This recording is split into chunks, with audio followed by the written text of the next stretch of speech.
So phone ఏం చూపిస్తుంది అనుకుంటున్నారా? ఇక్కడైతే మా అన్న నైట్ అందరం తిన్నాక ఐస్ క్రీమ్ ఆర్డర్ పెట్టేస్తుండనమాట.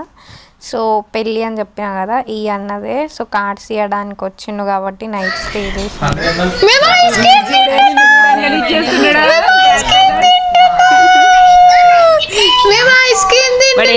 సో మా చెర్రీకి కూడా ఐస్ క్రీమ్ చాలా ఇష్టం అని ప్రీవియస్ వీడియోలో చెప్పిన కదా, అందుకే చెర్రీకి అట్లా ఎక్కిరిస్తున్నాను అనమాట. అదేదో అందరు ముందు కూర్చొని వర్క్ చేసుకుంటుంది. ఇంకా ఫోన్ సౌండ్ పెట్టొద్దంట, వీడియోలు తీయొద్దంట, ఏం చేయొద్దంట. ఆమె వర్క్ చేసుకుంటుంటే అట్లా ఉంటుంది మా చెల్లెతోని. ఇంకా ఆర్డర్ పెట్టిన ఐస్ క్రీమ్ వచ్చేసింది. మా దగ్గర ఏంటంటే ఫ్రిడ్జ్ లేదు, ఇంత ఆర్డర్ పెట్టిండు మా అన్న ఆఫర్లు వచ్చిందని.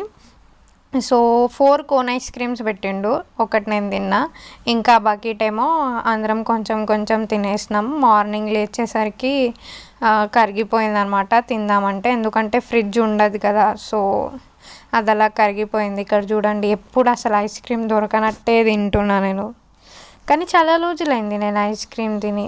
చాలా అంటే ఒక 1 మంత్ అవుతుండొచ్చు ఐస్ క్రీమ్ తిని. ఎందుకంటే ఫ్రిడ్జ్ ఉండట్లేదు ఇంట్లో కాబట్టి తినట్లేదు మేము మోస్ట్లీ. మా చెల్లె చూడండి, దానికి దేంతో అవసరం లేదు, దానికి ఏదో వర్క్ ఉందంట, అదే వర్క్ చేసుకుంటుంది ఈరోజు. వీళ్ళందరూ కొంచెం నా యూట్యూబ్లో రావడానికి భయపడతారనమాట, అందుకే ఇట్లా నవ్వుతున్నారనమాట. అట్లా కొంచెం ఆక్వర్డ్ పర్సన్స్ వాళ్ళు. కానీ మనము కొద్దిగా సబ్స్క్రైబర్స్ పెరుగుతూ ఉన్న కొద్దీ వాళ్ళకు కూడా అలవాటు చేయిస్తాంలే. సో ఇదే, మీ కజిన్స్ కూడా ఎప్పుడన్నా మీ ఇంటికి వచ్చి ఇలా ఏమన్నా ట్రీట్ ఇస్తే కమెంట్ చేయండి. సో నెక్స్ట్ వీడియోలో కలుద్దాం. ఇంకా పెళ్ళి వీడియోస్ వచ్చేస్తాయి తొందరలోనే. పెళ్ళి, ప్లీజ్ సబ్స్క్రైబ్.